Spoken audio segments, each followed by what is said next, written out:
This was Big Bank Take Little Bank, 48s and candy paint. This was Cory Sandhagen fucking showing that he is a top 5 fighter in this division.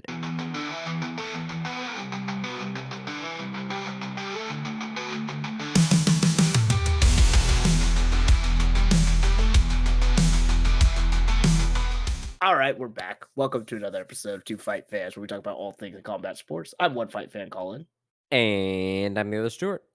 and we had so much happen this weekend with fights every day of the weekend. So Yeah. So much let's. and so little, Colin. That's true. That's true. And this is the first time, actually, Stu, that all of our picks yielded some sort of points. We did not like. Oh, is that true? Yeah. Everything we've gotten gave us something. Interesting. So we both got our decision picks, Yep. which were not great fights. No, they were not. No, I picked my underdog, Yana Santos. You want to talk about a dog shit fight? Yana Santos, Misha Tate. Yeah. Cut them both, but whoever was picking Misha Tate, this is clearly why you should listen to me, because she looked terrible. Who was your underdog pick? Oh, Rainier de Ritter. A very good call. A very good call. Because Rainier de Ritter, we knew Bo Nickel, kind of a fraud, but we'll get into that. Yeah. So we're starting with UFC in Iowa. Yes. Let's go with the main event. Colin. Yeah. Should this fight have been called a submission rather than a TKO injury for Cory Sandhagen? Well, okay. Here's my thing. I feel like a submission has to be like intentional. Do you think he intended to do a heel hook-esque movement there?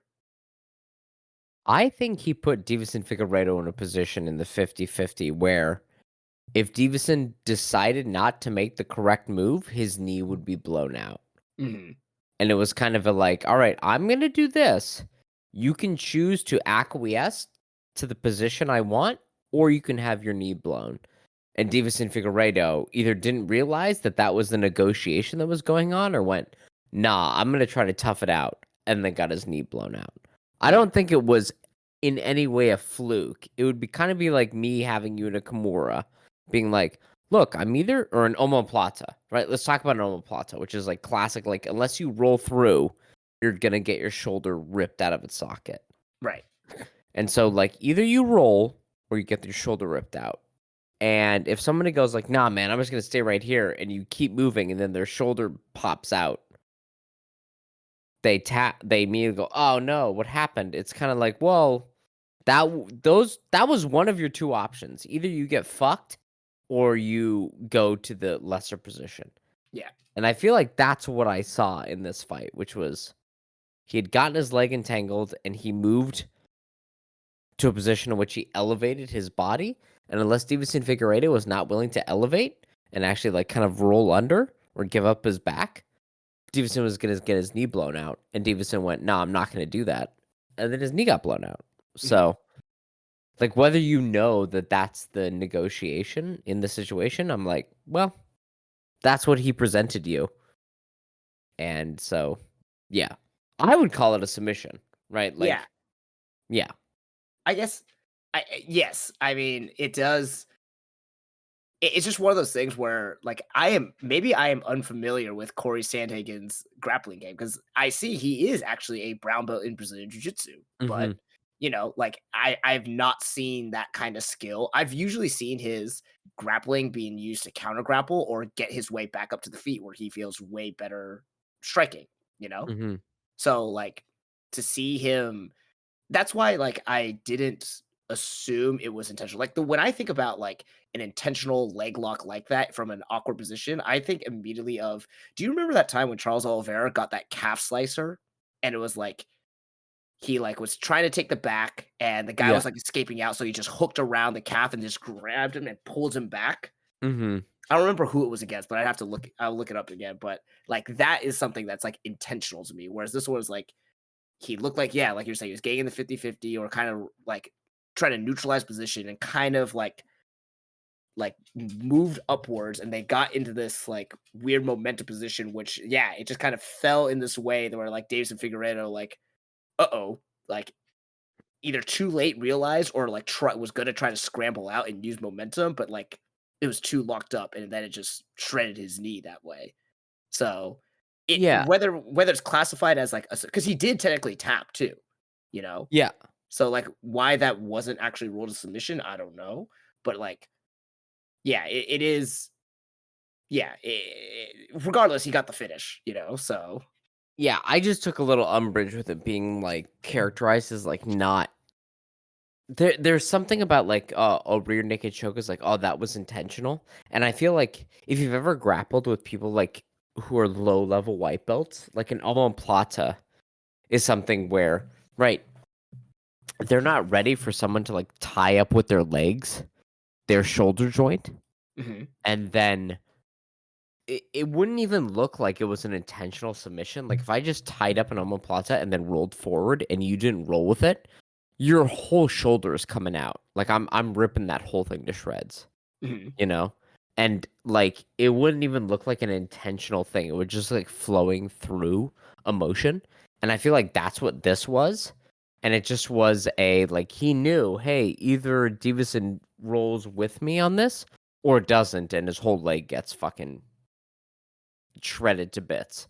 right. Um, and so I was like, that's definitely a submission that he like figured out how to do, or a TKO by not injury, because injury implies like, oh, I just blew up my ACL randomly, or like it was just in a scramble I hurt myself. I was like, that was a very intentional position that Cory Sandhagen got him in Hmm, overall. yeah. Yeah, Yeah, it just seemed to like again, I'm not familiar with Cory Sandhagen's like grappling game, but I didn't know if it was like meant to be like I'm gonna try to take you out with this move, or is it gonna be like I'm using this to advance position, maybe get back up on the feet to do more nah, striking. nah. Ryan Hall is his grappling coach, and Ryan Hall routinely gets that kind of shit. Ryan Like, Hall is his grappling coach, really? yes, yeah, he was in his corner. What? He was there. Wow, I did not see that at all. What the fuck? Yeah, big doofy ass Ryan Hall. He's there, ready to wreck people's knees constantly. You know, Yeah. like yeah.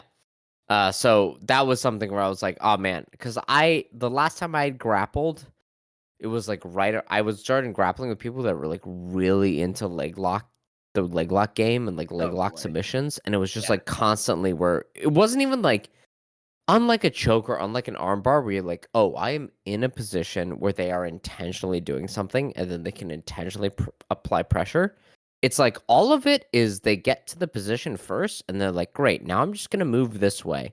And if you don't tap within the first 5 seconds of me just turning my body in one position, everything's gonna explode.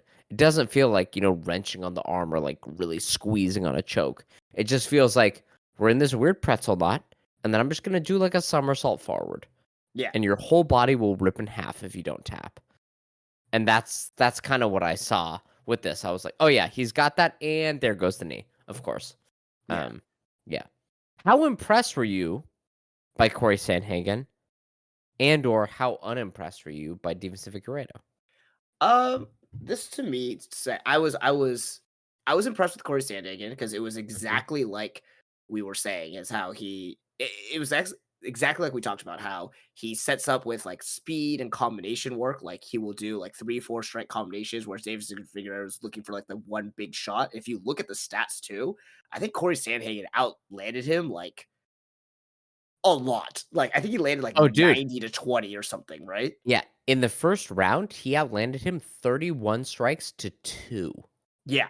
Yeah. which, like, I know, and I'm not whether I lose this bet or not, I said one of these rounds would be a 10-8. How the first round is not a 10-8 with 31 to 2 is beyond me. But Mhm. besides that, moving on. Yeah. Yes.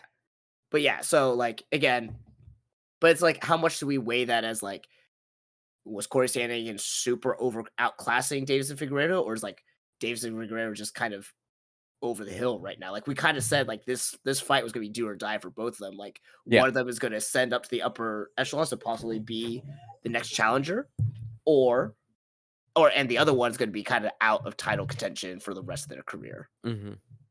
And I think that showed that with Davidson Figueiredo, unfortunately.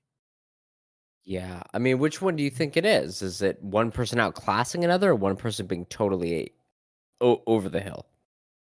I think it was a little bit more the latter, you know? Really? Okay. Yeah. Tell me I mean, more. well, because Davidson Figueiredo just hasn't looked the same, since his like he.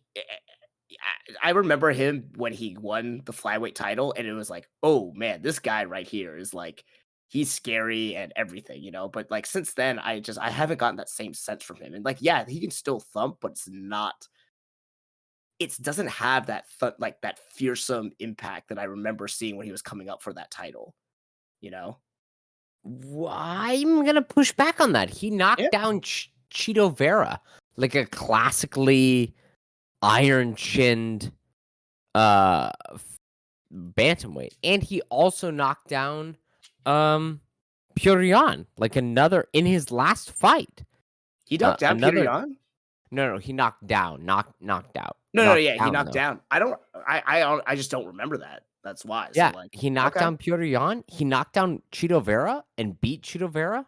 He submitted Cody Garbrandt. He beat Rob Font and knocked down Rob Font at bantamweight. Like Mhm. he's had knockdowns in every one of his last 4 fights leading to Cory Sandhagen, Mm. and has won 3 of those 4. Yeah, and So now that you remind me of that, I remember you saying that stat where he has the most, like, he's in the top 5 most knockdowns, and, like, yeah, that's still wild to me, and I guess I don't know why I just forget that with him. Like, the dude can thump. it did look outclassed, and I wanted to attribute it more to age than just skill, but maybe I'm just not putting respect on Cory Sandhagen's name then? I think so. I think so because like Cory Sandhagen came out there and seemed to, like I said, 31 strikes to 2 strikes landed in the first round. Every element of the game, range finding, the clinch, like actual kickboxing range and grappling. Cory Sandhagen had Davison Figueiredo's number. This was big bank take little bank, 48s and candy paint. This was Cory Sandhagen fucking showing that he is a top 5 fighter in this division and deserves a title shot. Um, Yeah. who beats Stevenson Figueiredo? Like, you have Piotr Jan across 5 rounds, outpointing him and beating him. You have Brandon Moreno in 2 of their 3 fights. And then prior to that is Jussier Formiga, and then no one fucking else. He is 24-5. Like, he doesn't lose to people, you know? Yeah. Like, and 2 of his losses are Brandon Moreno when he was older at flyweight. Mhm. Um, he's looked great since moving up. He's beaten Rob Font, Cody Garbrandt, a former title holder, and Marlon Vera, who had never been knocked down, a former title challenger, and he was the first person to knock him down. Like, and Cory Sandhagen came out there and looked like he had absolutely scouted him perfectly and knew exactly what to do, and blew his knee out in round 2. Um, I was super impressed by Cory Sandhagen. I want to Yeah. see Cory Sandhagen versus Merab Dvalishvili or Sean O'Malley. Like, Yeah. that's the I fight to I'm make, I with you. think. I'm with you on Yeah, that, yeah. yeah. And him Which bouncing fight do back you from a want? loss too, so that's Yeah, that's that's good. yeah, absolutely. So we kind of did this at welterweight. Let's do it a little bit at bantamweight. Okay. What do we do with the top 10? Um, Top 10 at bantamweight? yes.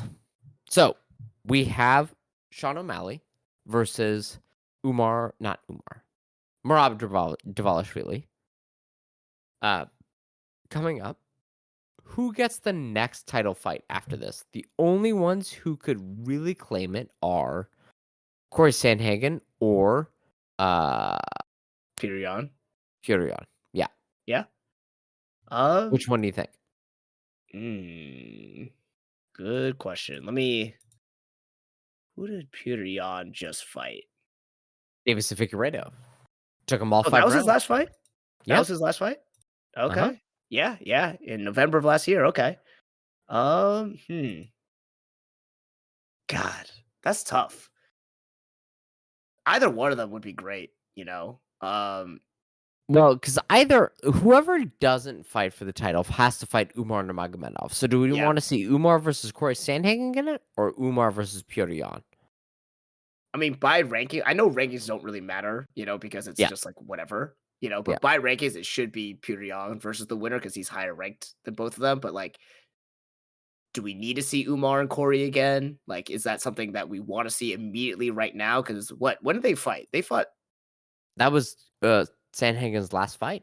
yeah, that was in August of last year. So, I Yeah. mean, Well, and Petr Yan's already lost to Sean O'Malley and Merab Dvalishvili oh, individually. And I yeah. gotta say, Petr Yan versus Merab Dvalishvili, a one-sided shellacking. Mhm, Like Petr Yan got manhandled in that fight. mhm. So I say Yan versus Umar Nurmagomedov, and then have Cory Sandhagen fight the winner of Merab and Sean O'Malley, Okay, okay. right? And then we've got Sonya Dong floating around. Maybe fight Marlon Vera, Yeah. and then maybe Rob Font fight Davison Figueiredo. I mean, the question is Davison Figueiredo going to come back from this? He's 37.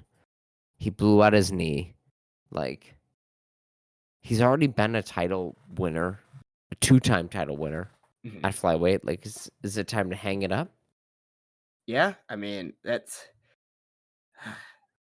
it would be hard to it's hard to come back from that. Like, if his how depending on how injured his knee is, that could be Yeah. anywhere between like a full recovery would be like 8 and 14 months, depending on the severity of it. And I don't Yeah. know if they said if it's like a full tear or whatnot, if it's gonna need surgery or anything, but like, yeah, But it could that's be fucked. Yeah. yeah, that could be the end of his career right there, which would Yeah. be like pretty sad, but Yeah. such is the fight game, unfortunately. Yeah. That is. But Corey looked great. And like he came out and he did exactly what he needed to do and knew what he needed to do. He Mhm. never was compromised. He never really got hit.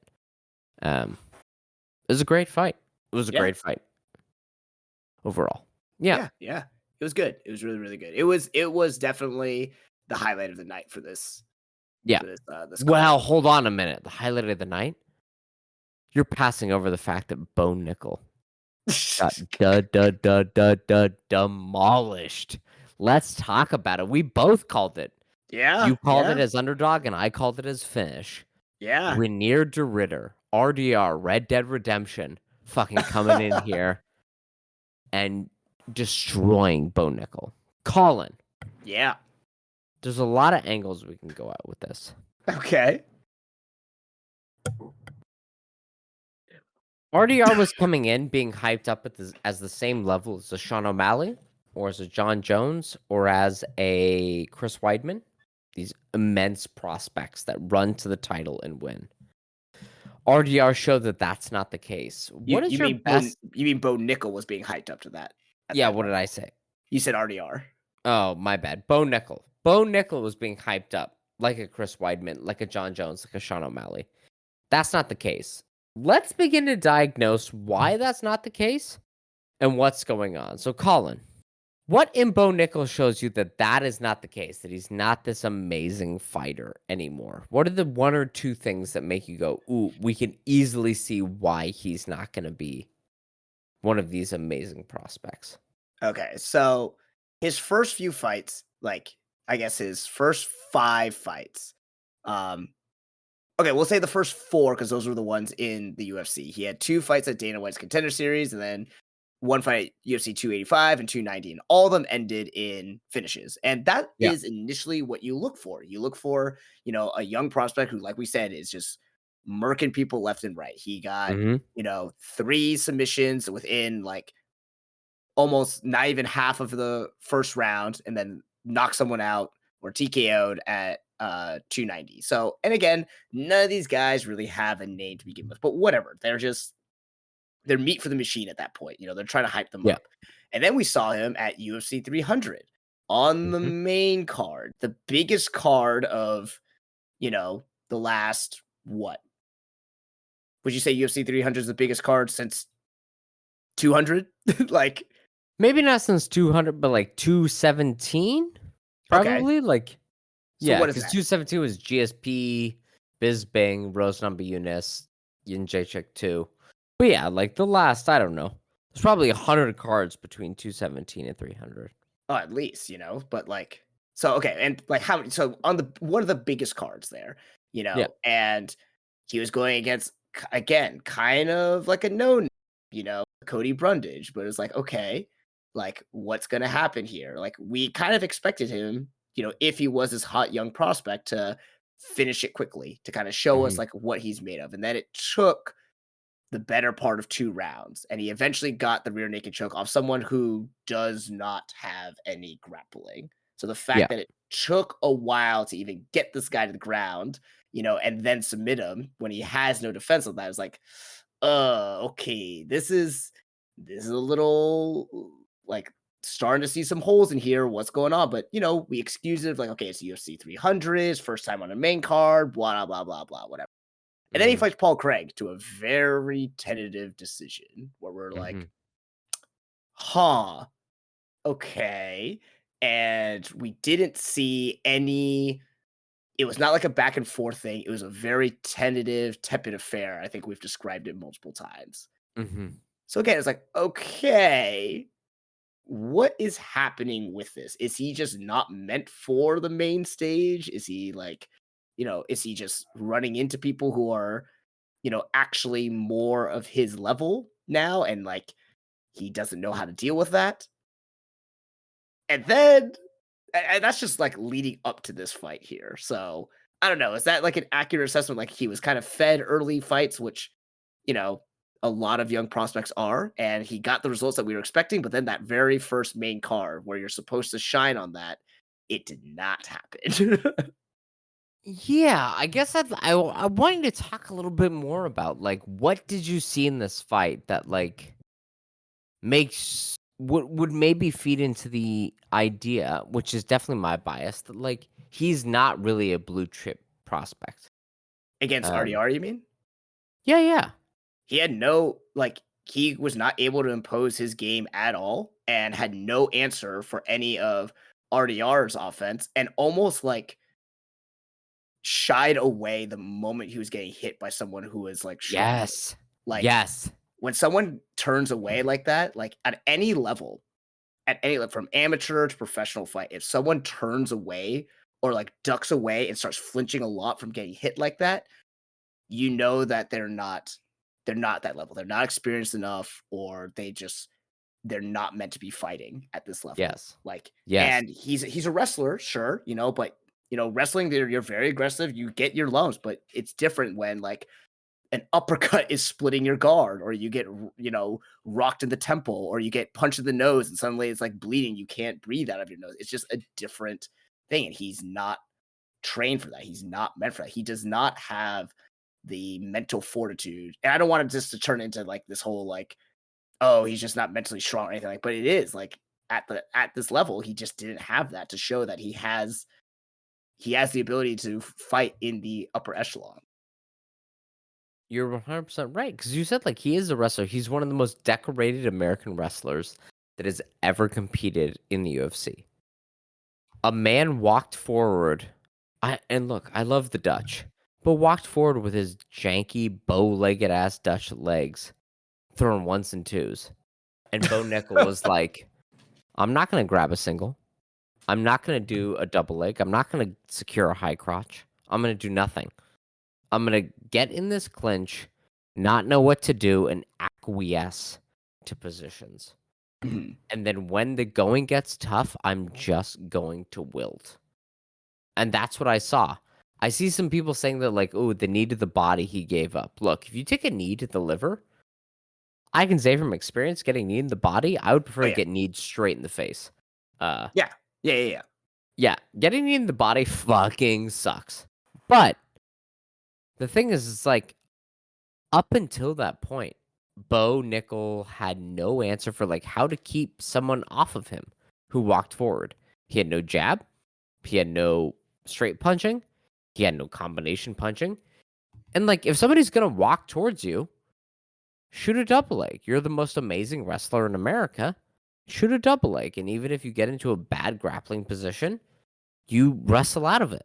Like he seemed so afraid of every exchange. he really struck me as someone who, and we've seen it with high level fighters too, where the second the fight starts getting out of control or out of their comfort zone, they really wilt.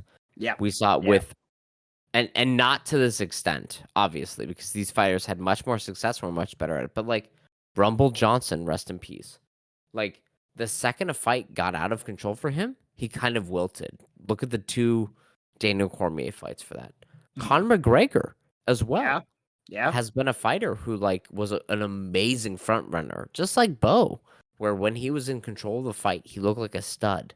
And then when the fight got away from him, he totally wilted. Like this is something that we've seen before. But Bo Nickel seems to like, if I can't control it from second one, I entirely like Implode. devolve. Yeah, entirely. And Grant, look, I love RDR. He's awesome. And I was so glad to see him win this fight. But like, the dude's not good, right? Like, he's just kind of a goober who's big. And it's just like, Big and athletic. Yeah. yeah, but like not explosive. He wasn't using amazing technique. He just like marched forward through really sloppy ones and twos and then refused to allow this fight to not take place in the clinch. And Bo Nickel was like, well, I don't feel comfortable in the clinch, so I don't know what to do. It just Yeah. looked like he just melted. And here's the thing. I know he's new. What, Bo Nichols, was this his 7th fight? 8th fight. 8th fight. I mean, on their 8th fight, Chris Weidman was beating Damian Maia, and 2 fights later beat Anderson Silva. On their 8th fight, John Jones had already won the title. You know, like, and not all contenders are built the same, but like the UFC has been pushing him like that. And Bo Nickel has been talking about himself like that. And what he showed is like he can't even hang in the top 20 of the middleweight division. The middleweight division. You know, this isn't even welterweight or below. This is like he was talking about how he beat Hamzat Chimaev or Dricus du Plessis. Like, what are you talking about, man? Yeah. The question I have to ask for you is like, every time he got hit, I got a flashback to sparring with people that we used to spar with who like hated getting hit and didn't Yep. have much success fighting. Mhm. Do you? How can it be that in a fight, Bo Nickel is having this reaction? Do you think he doesn't get challenged in training at all? Or do you think that his like coaching staff knows that this is the case and is still letting him go out there? Because it's strange to me. Like, of the people we've trained with who really dislike getting hit, you would never say, hey, try to make your living off of fighting. No, You know what I and mean? actually the opposite. Our coaches have said you're not fighting. Like Yeah. you like it's a danger to yourself. Like I Yeah. can't send you out in good conscience knowing that this would happen, which is the y- right call.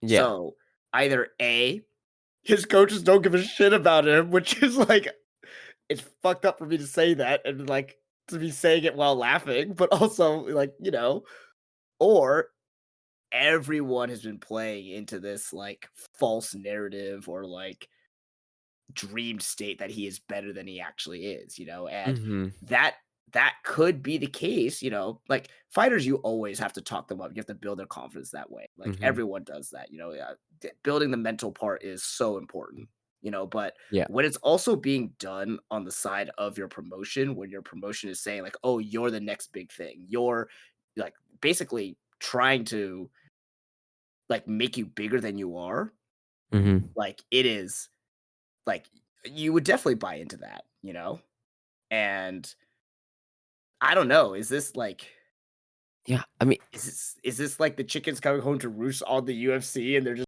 shit, we backed the wrong fucking horse? Like, I don't know. Cause I mean, the weird thing is like talking about his coaches, it's like, so he's the most decorated amateur wrestler that's ever fought in the UFC, besides Henry Cejudo, who has an Olympic gold medal, right? yeah, But like when it comes to the Big Ten championships, NCAA championships, Bo Nickel is the most decorated. His coaches are the same coaching staff that coaches Amanda Nunes and Dustin Poirier. Mm, These are not chumps, right? yeah. This is Thiago Alves and Mike Brown as the two main.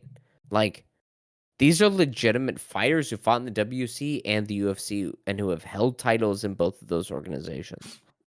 So, like, what is going on here? Is it Bo is uncoachable, but everyone is tiptoeing around it because he's such a like hot prospect, and they don't want to it's very confusing to me because seeing this fight, I was like, if he doesn't change, if this is the trajectory he's on, he's never a top 15 middleweight, Right. and that's middleweight, man, a bad division, you know, Mhm, like. He looked bad. He looked real fucking bad. He looked like mhm. a fucking scrub out there. Um, Yeah. Would you say this was his, like, least impressive performance? Well, obviously, he got fucking knocked out, but, like like, just the way he nah, approached things, nah. like. His last fight against Paul Craig was his least impressive performance. Oh, okay, okay. I mean, he went out there and like narrowly outstruck Paul Craig, who like Paul Craig looks bad on the feet, like routinely very bad on the feet, and looked really bad in that fight. So it was the lesser version of Paul Craig, and he still barely beat him standing. Yeah. That's not a good look. That's not a good look. Um, yeah. So I mean, I hate Bo Nickel. There's no two ways around it. I expressed it last time. Like I hate Bo Nickel. I think he is not necessarily a fraud. He does have an amazing pedigree in wrestling, but I think he overinflates that to such a degree that he's not willing to improve. I think he's like, I'm so good at this, I'll be able to be. But like, even the thing is, like, when he got pushed to the cage, his cage wrestling was terrible, right? Like his positional grappling in the clinch when knees and punches could be thrown, he looked so overwhelmed. He looked like a fighter who, like I said before, like Conor McGregor, like Anthony Rumble Johnson, if I'm not 100% control of the fight, throughout the entirety of the fight, I immediately crumple, right? Yeah. Like, in all of the fights where he's won before, he's not really come up against resistance. He's blown the doors off people. And then we saw in that Paul Craig fight, Paul Craig he was terrified of going to the ground with Paul Craig, which is crazy because if you're that good of a wrestler, you should be able to easily dominate Paul Craig. And then even on the feet, he was terrified to engage with Paul Craig's terrible striking. Mhm. So it just showed me like, dude, this guy is terrified of ever being in a situation that's uncomfortable, which is Yeah. crazy to think about, but that really is what I saw in this fight. Yeah. So what do we do with him, Colin? What do we do with Bo Nickel and RDR after this fight? Ugh, I it doesn't launch either one. I mean, it raises RDR stock in that he, like, beat the Hell yeah. rising prospect, I guess you could say, but we also Hell both yeah. knew, like, "Nah, it should have been this way," you know? So, like, Yeah. good for RDR, like, will he rise to the upper echelons of the middleweight division? I don't know, because this fight didn't really show us much to, like, indicate that, you know? But let's give him a chance. Who should he fight though? Alright, He kicked the alright. shit out of Bo Nickel. We like that. Yeah, yeah, we do, Let's okay. reward him. Who does he get? Alright, well, do you think he cracks in the top 15 then? Oh, he I is mean, he 13, was actually. He he was was already. already number yeah, he was already in the top 15. So who do we give him? Called for Sean Strickland. I don't think the UFC will do that primarily because you've got the Izzy Sean Strickland rematch there, Yeah. but I wouldn't mind it because RDR will walk forward like a goober and just try to take you down. I wouldn't mind seeing that against Sean Strickland. Yeah, yeah. But if you can't do that, who do we give Um, him? Jeez. What do you think about other big lumbering goober? Roman Dolidze. Okay. Not bad. Not Maybe bad, not bad. maybe Paulo Costa. Paulo Costa, sure, sure. Yeah, how about somewhere in there? That sounds like a good range, yeah? Yeah, these are just kinda like slop fights, I guess you could say, Yeah. like. I mean, it's middleweight, baby. It's mostly slop fights. Yeah, yeah, Yeah. that's true, so. Because it's like you've got Hamzat and you got Robert Whitaker, and those are the only two skilled people. Like, but talking about like a total front runner, Hamzat Chimaev is also kind of like that. He's just so much more potent Yeah, in the first round than Bo Nickel is, right? Bo Nickel requires everything to go right, where Hamzat can impose he makes things things go. right. Yeah, in the first round at least. Yeah. Yeah. So, but yeah, let's do RDR versus one of those. All right. And what Yeah. about Bo Nickel? What do we do with Bo Nickel? Have him have a real conversation about if he wants to be a fighter or not. Yeah, that's true. Is there any other fighter at middleweight you can think about who fully implodes after the first round? Because I can think of one. You mean? I mean, it depends. Like Paulo Costa did. Yeah, but Paulo can thump. I Yeah, worry that. he will murder him. What about the Carney, Michelle Pereira versus Bo Ooh, Nickel? Like, let them go out and have their like. I'm talking. dude, It's like sloppy Joe runoff. You know, like the goo that ends up on your plate after you've eaten a full sloppy Joe. Like that's what I want. Michelle Pereira, Bo Nickel. I think that might be a good one. that. I'm trying to. If Michelle Pereira fights like how he used to, not like in his fight, but where he just does outlandish, wild shit, like Yeah. trying to backflip, kick, Bo Nickel.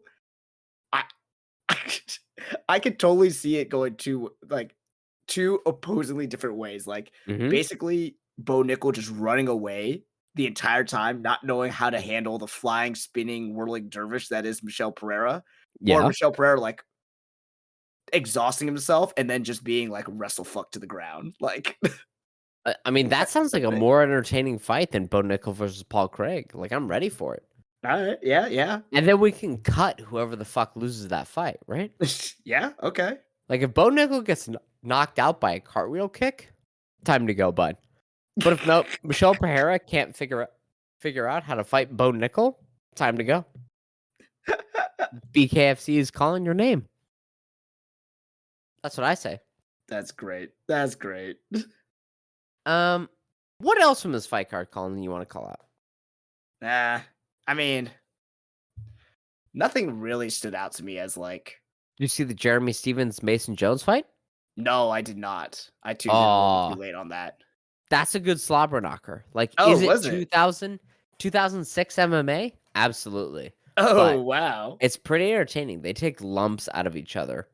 Um, is there head movement? Is there fainting? No. They just throw full power shots at all times in every moment. But it's pretty entertaining. It's All pretty right. entertaining. Yeah. Yeah. Now the main card kind of sucked. We Yeah. had Yeah. that Jeremy Stevens, Miles Johns fight or Mason Jones fight, Mason and I Jones. was Yeah. like, yeah, I was like, wow, this is kind of entertaining. Like it's a bit of a throwback, but whatever. And then every fight until the Bo Nickel RDR fight absolutely sucked. And Yeah. then that fight was entertaining only because Bo Nickel sucked the horn, and I was excited about that. Um, and then Cory Sandhagen really, really showed up and showed Yeah. off how good he is. So love Yeah. that. Yeah. What do young people say? Showed out? Is that the phrase I should be using? Dude, I'm not the one to be fucking asking. Yeah. They've come up with a I'm new thing older where than I'm like, you, man. yeah, I know, but it's like I hear young people say it, and I'm like, we already have the phrase showed up and showed off. Like you show off your technique. You showed up and like delivered. And then they've got a new one like show out. And I'm like, what is this out? Where is the out from? What is in? What is showing in? I don't understand. Uh, but that's neither here nor there. If That anyone was the knows what UFC show event. out means, though, DM us. Let us know. Tell us Yeah, what it let us means. know. Yeah, what is showing out? Or showed outing? I don't know where I should put the gerund on this overall. And if you don't know what a gerund is, fucking crack a book, Holmes. Don't ask ChatGPT. Like, actually read for yourself. Also, are you upset Read a by? fucking book. Yeah, are you upset by Google nowadays? I don't know if you've done this recently, where you ask a question and you kind of know the answer, but you like need the context. You're like, ah, fuck, what did Churchill say about X, Y, and Z? And then Google's AI gives you some hallucination where it's like, we think Churchill would say X, Y, and Z about this situation. You're like, I know he didn't say that because I have the knowledge in my brain about what he actually said.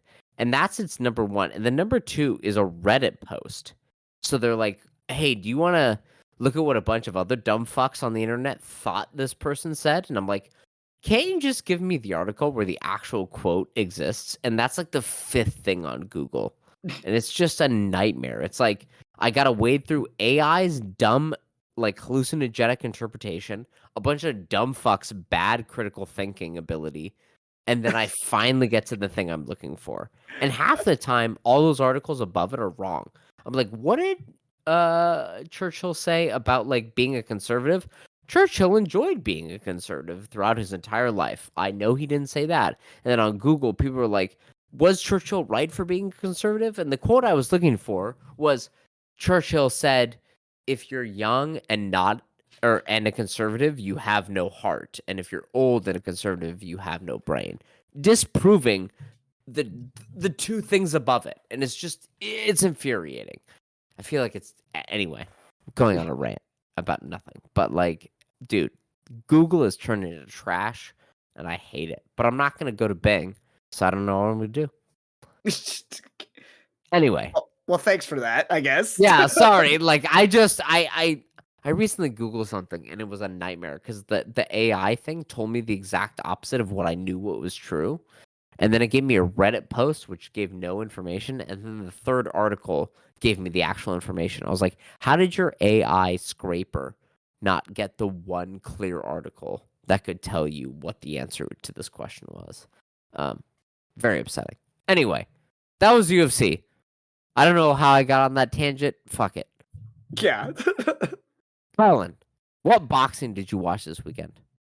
I watched some of the Friday night fights because again, they were super early, so It's like so I was bad. still working, so I watched some of the highlights and some replays here. I did not watch Canelo on Saturday, but I watched Inoue on Sunday. Right, well, let's go in order of badness. Let's just go in order. Let's go Friday, Saturday, Sunday. Come on now. Okay. Colin, I watched all of Friday's fights. Yes. Yes. I'm going to say it. This is the worst weekend for boxing, basically in the past 20 years. Whoa. Since we've started watching boxing, this has been the worst weekend of boxing I've ever been witness to. Okay. Okay. We had, of 5 fights, 3 of them were the lowest output for strikes in a 12-round event. So 3 of them had the least amount of punches attempted. Mhm. 2 fighters of those matches had the least amount individually thrown overall. Mhm.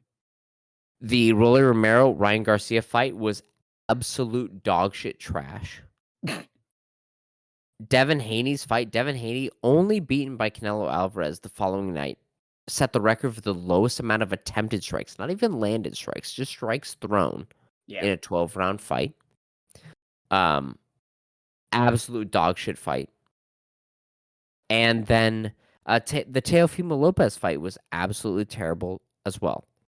And to top that all off, Canelo Alvarez versus William Skull, the lowest amount of punches amongst 2 fighters thrown in a 12-round fight, and Canelo Alvarez setting the record for the least amount of attempted strikes in a 12-round fight.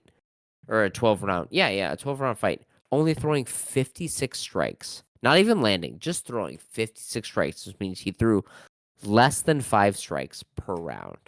Mhm. Which, across 3 minutes, he's throwing about, what is that? 1 strike per 30 seconds? Every one of these fights absolutely sucked. Yeah. Which is like not a good like No. not a good look for Turkey Ali No. Sheik, putting on both of those cards. And well, I guess all 3 Yeah. because okay, let's start with Friday's card because Yeah.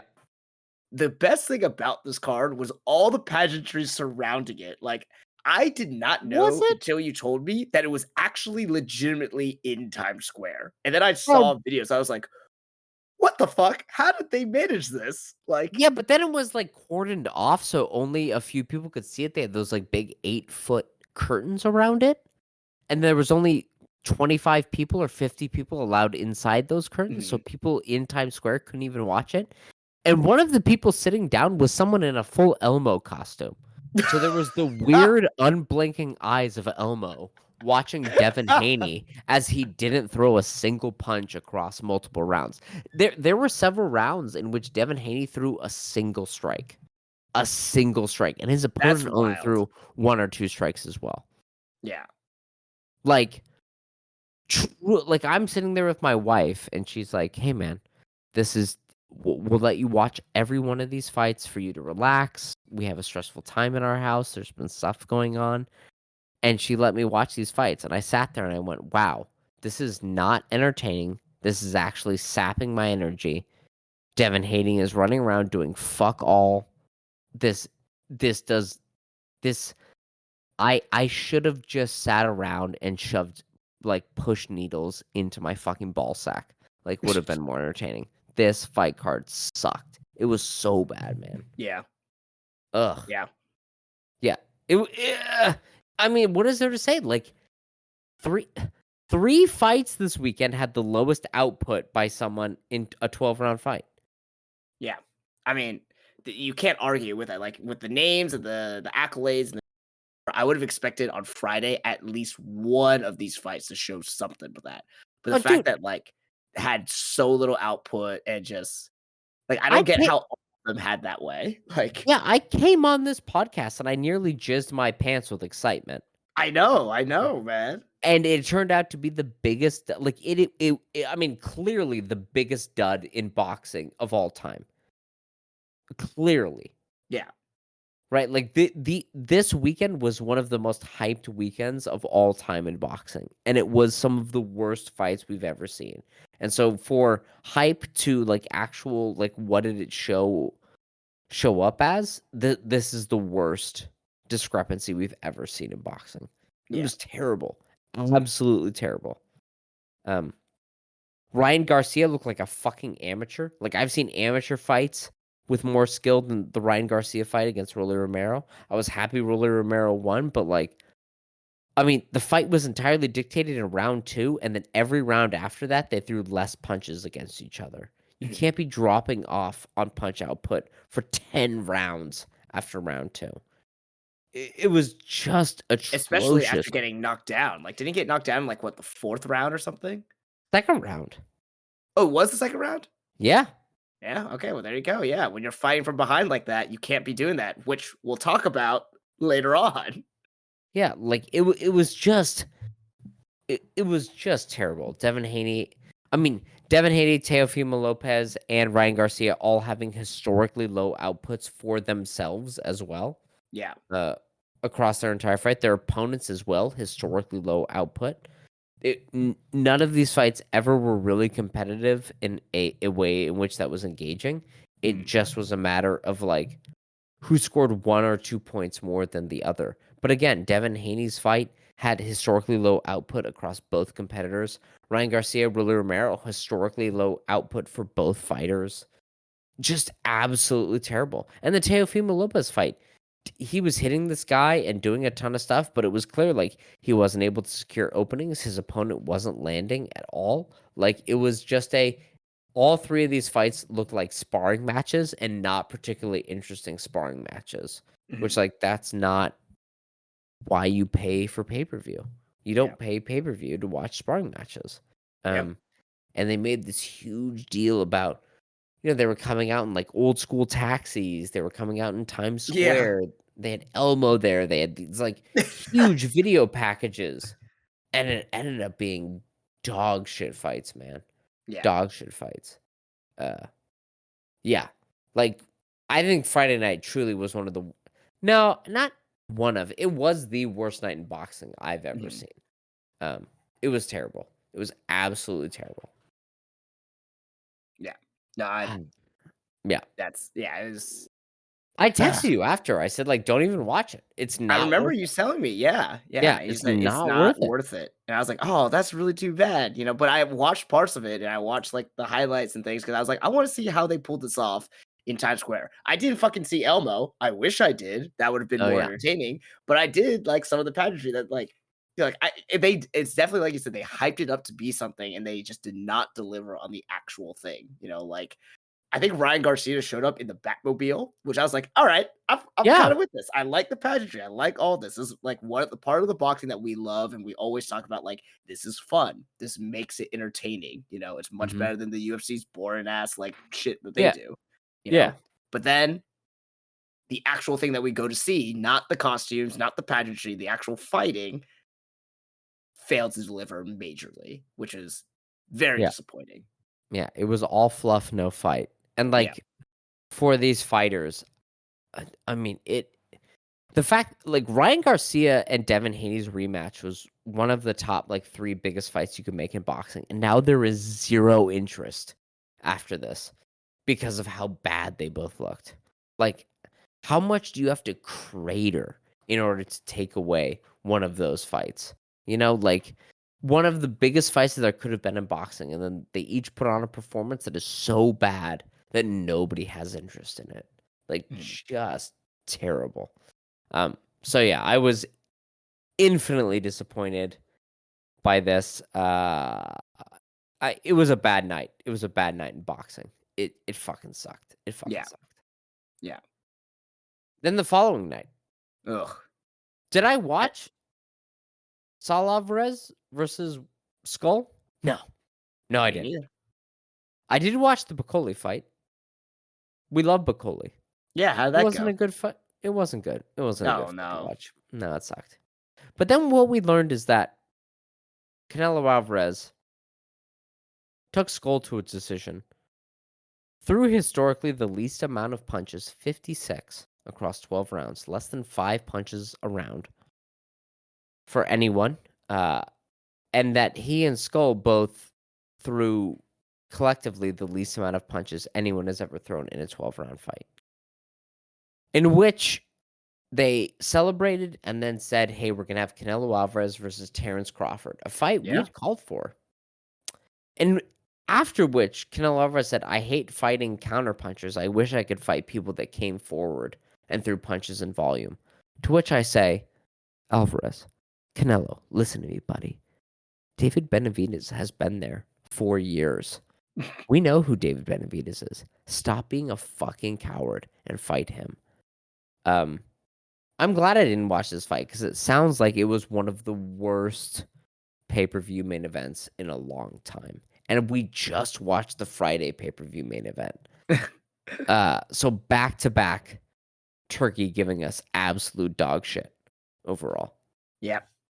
But Colin, yeah. do you think this is Canelo Alvarez just not caring? Knowing you haven't watched the fight, but hearing the stats? Or do you think Canelo Alvarez is kind of washed at this point? I don't know because I haven't seen the actual talked about before how the way he now is he doesn't have the same dynamics and explosives that like made him so beloved in his younger career. And I'm Mhm. talking like 12 years ago, where he would just go out and just try to bang with people. Yeah. And I will say, for 3 of these rounds, he only threw 2 strikes or less. yeah, and that's yeah, I don't know. And he also had like one of the comments he said was like, I don't like it when boxers like come out and they're not trying to take the win or anything. It's like, motherfucker, that's exactly what you did. What are you talking about? Yeah. Like, Yeah, exactly. but I, I I don't know, like when you're guaranteed 35 million per fight, Mhm. like what the fuck? Like, if Yeah, but I'm guaranteed 35 million, I might walk out and just be like, all right, my hands are up. I'm just like I gotta minimize but the come on. damage to minimize my fucking medical bills here. He could Like, have killed Skull at any moment. He could have murdered him if he put his foot on the gas. He just decided, I'm gonna keep this fight at 5 miles per hour, like I'm going through a fucking school zone. Like, he never once was even like, let's try 20 miles per hour. Just a little bit. Let's just see how fast I can, like, I'm not asking him to go 100 miles per hour. He just, dude, this motherfucker never got himself out of neutral, Mhm. you know? And Skull was terrified even at Canelo being in neutral. So I'm like, dude, you could have, in seeing like highlights of this fight, I'm like, you could have murdered this guy so easily if you just tried to. And he didn't. Mhm. He just was like, fuck it. Yep. Ugh. Terrible. Terrible, man. Do Yeah, you but have any interest in the Alvarez Crawford fight? I mean, it's Terrence Crawford. Yeah, I love that. Yeah. So I He's moving mean, up 3 weight classes. so yeah, I don't think that's Terrence.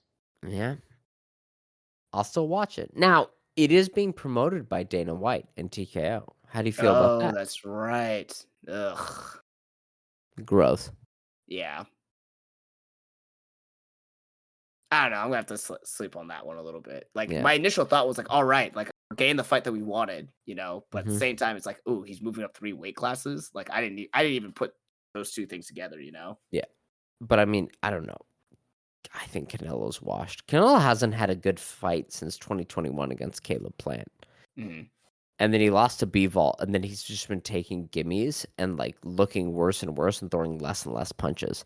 And even if you're like, oh, he's just saving himself or whatever, like if you go 4 years without having a fight where you throw punches, like you are gonna, even if you have been in the ring, you'll experience ring rust when you try to like battle back. Right. Like you can't sit and idle for 4 years and expect when the time comes to hit the gas that you can hit it just as hard, you know?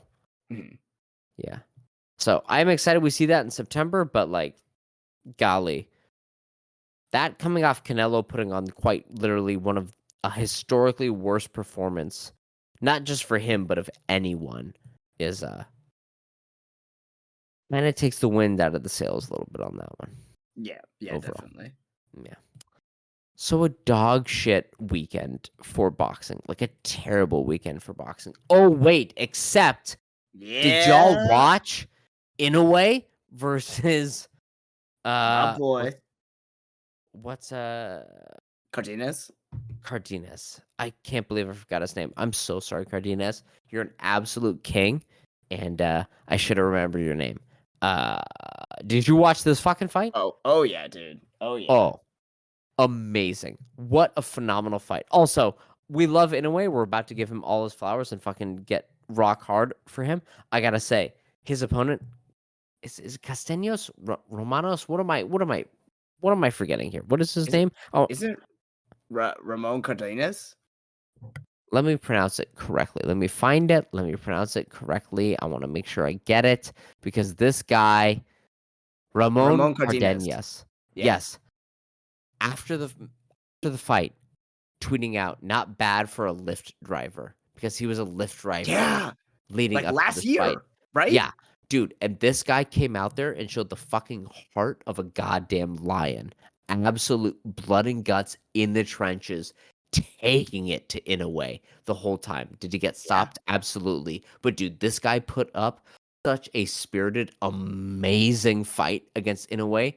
Yeah. Nothing but props. I will be watching every Cardenas fight that I can get my hands on from this point going forward. Like this Nice. Nice. guy, an absolute stud. But also, we gotta talk about Inoue, the monster.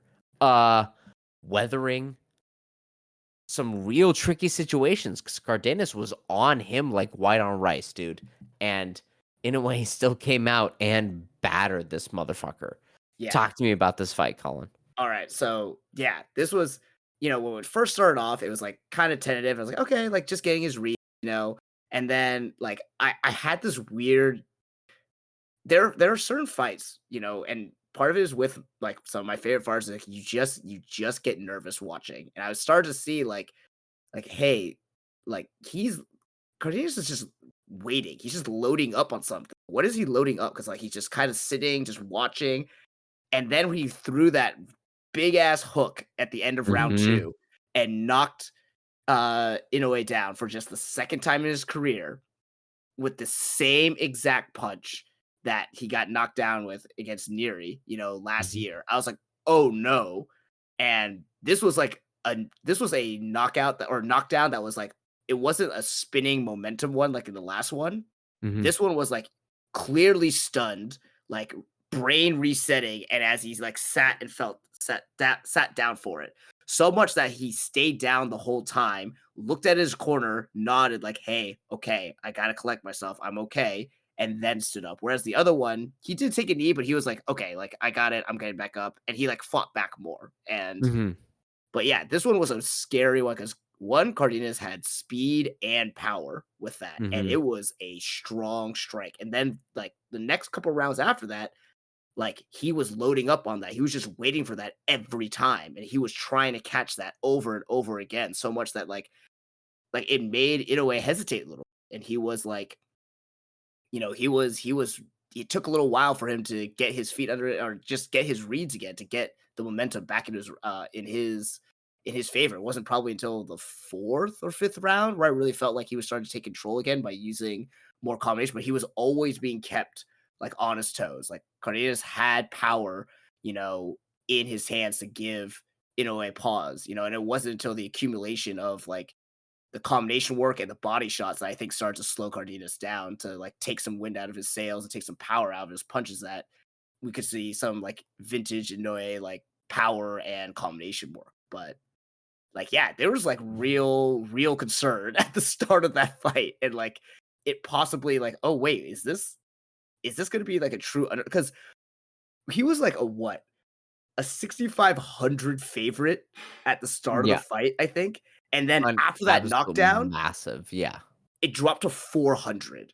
Like, what kind of a swing is that? Like, that is a ridiculous swing in odds. And then it jumped back up as the fight went on, but like immediately after that, that's wild right there. Yeah. And like you said, he got nailed with the left hook, not to the chin, not like just turning him around. He got it right in the fucking like right between the eyes. Yeah. The like, like the fucking bull hammer, right in the fucking face, and he took it and got dropped. Like that's a hard place to get knocked down on.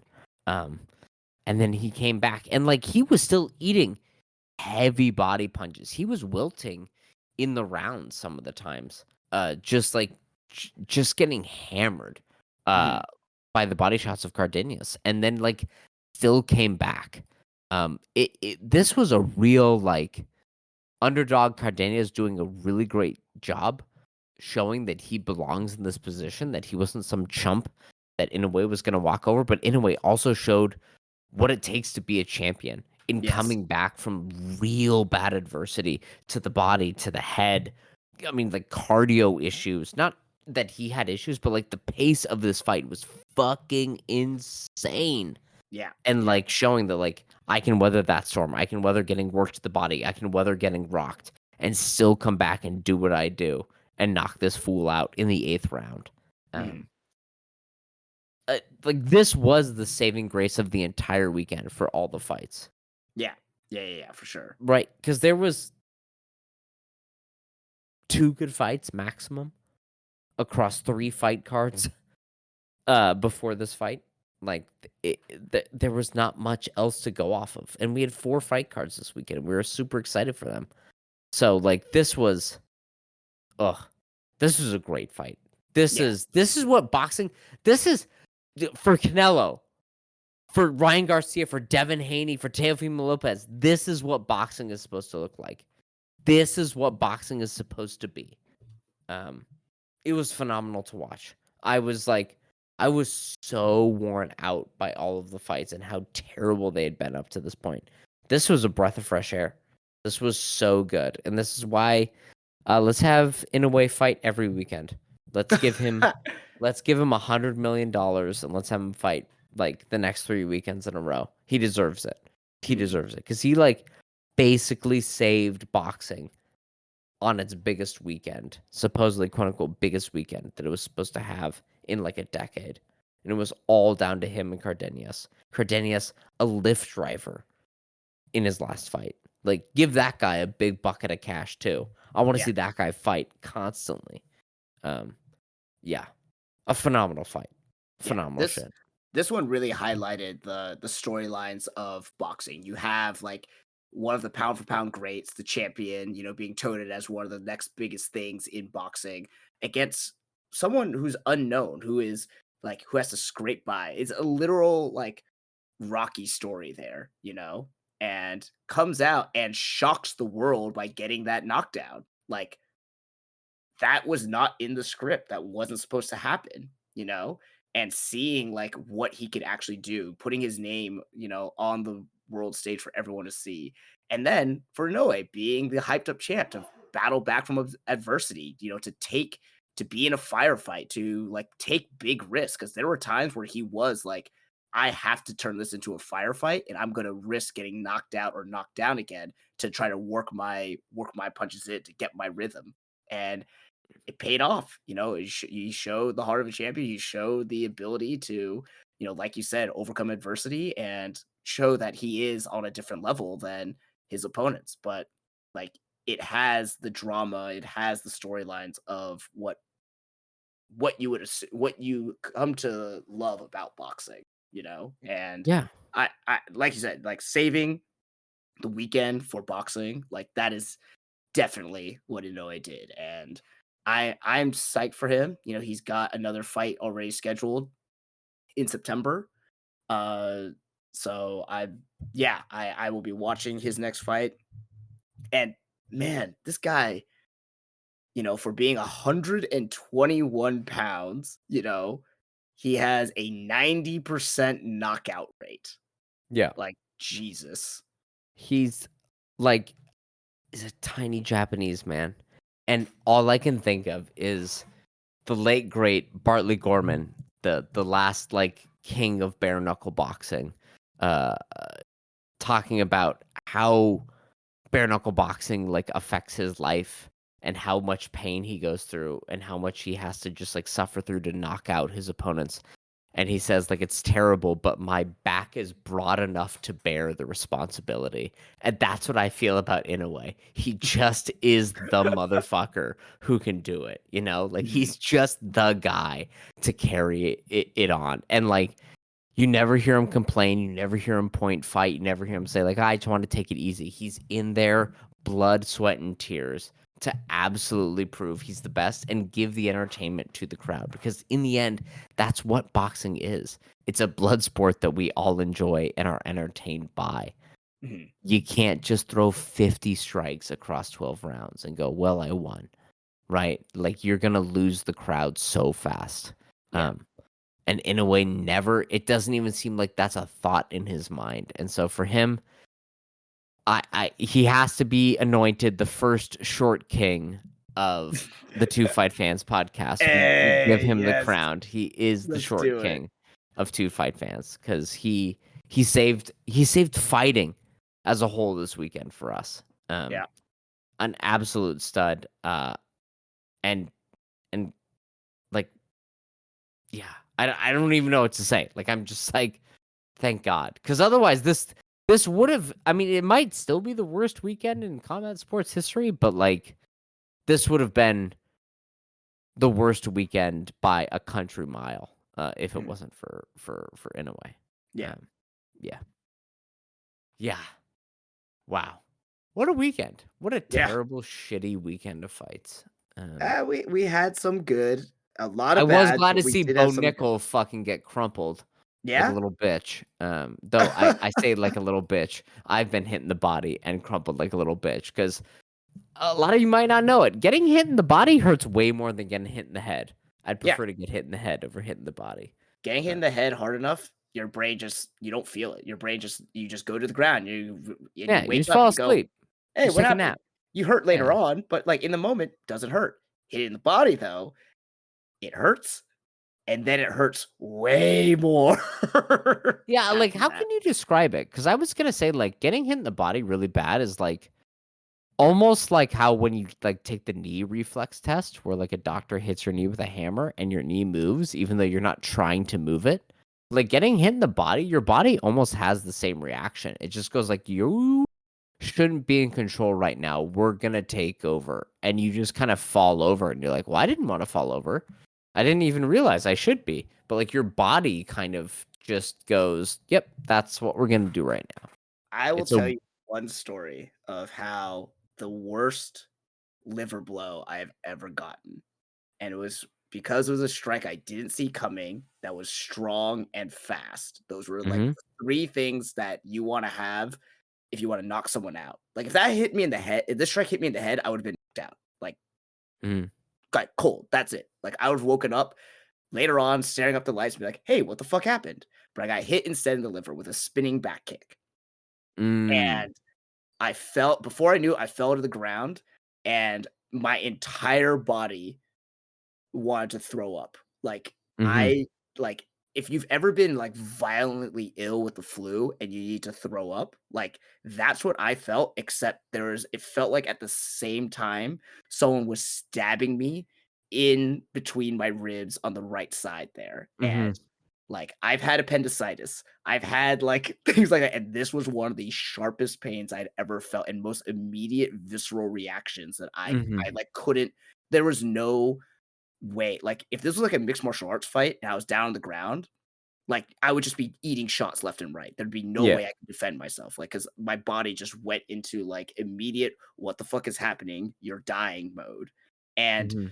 to this day, to this day, I have random phantom liver pain that like just randomly, like if I see certain blows, I'm like, ooh, like I feel that in myself. And it's Yeah, like I just like that. Oh man, like I'm sure like I probably cracked a rib that day, but like I couldn't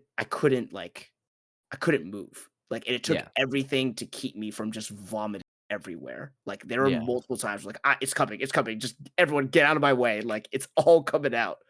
Like every ounce of self-control to prevent that from happening, you know? And I've been hit in the body before also like that and like, you know, where I felt like throwing up, but like that one was the worst one that I've ever felt in my life.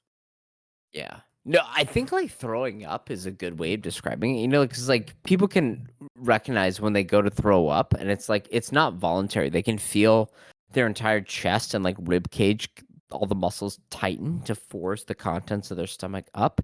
And there's no like being like, well, just relax or just don't let it do it. It's like your body just goes like, "Yeah," and you just like feel that entire tightness. Because I Yeah. remember sparring, you were there where I walked into a front thrust and I got hit and it just like it was the same exact thing and I had to rip my headgear off because I was just like, oh my God, like my whole upper body seized. It was Yeah. just like, yep, this is what's happening in this moment, right? I didn't throw up, but it was like it's not even a conscious thing of like I give up or don't give up or let me fight through. It was just like, oh, all of my muscles in the entire upper part of my body tightened and I can't move for this moment. Yeah. Um so yeah, I think Bo Nickel definitely experienced that. I don't think he gave up, but also like, yo, fuck that guy. So fuck that But guy. listen, that was just like the end point of it. That fight was lost way before that. So like, Oh, I mean, he lost like yeah. 10 seconds into that fight. You could see Yeah. he Oh yeah, became yeah, yeah. extremely nervous, yada, yada, yada. Yeah. No, no, no. Like, but shouts out to Rainier Ritter. I was just saying, like, I saw a lot of people on Reddit and on social media being like, oh, Bo Nickel gave up. Like, he like, kind of took the coward's way out on that. I'm like, I don't know, man. I've been hit with a kick and a knee in the solar plexus and liver really hard, and that shit is the worst thing that could happen to you. The Like, liver that. is the worst one. Oh, Yeah. dude, it hurts so bad. Yeah. But at the same time, like the reason he was able to get kneed in the liver so easily is because he mentally lost that fight a long way Yeah. before. Anyway, yeah. So a terrible weekend. We did have some like shining lights. In a way, shining light. Rainier de Ritter, a cool Dutchman who has a tan now, which we like, and Cory Sandhagen proving that he deserves a title shot. We'd love to see that. Everything else terrible. Bad fart noises. Anyway, what do we got coming up, Colin? UFC 315 Oh in yeah. my country of Canada. Hmm. But it's in Montreal, so it's in the Quebec area. So, is that Canada? Yes, we're all aligned. It's got to be in Canada, but Quebec, take it easy. Uh, it's a meh card overall, I would Yeah. say. Yeah. I agree. pretty meh, but we are gonna talk about it. We are gonna make full picks. Colin, Oh, okay. did you see that Benoit Saint-Denis is staying on this card despite Yes. Joel Alvarez leaving? Yeah, because a replacement has been named a Kyle Prepulek? Yeah, he's from Canada. Yeah, he'll Okay. lose. It's all right. Look, he will. Look, here's the weird thing. One thing we have to call it from this last weekend: Jillian Robertson retired Marina Rodriguez.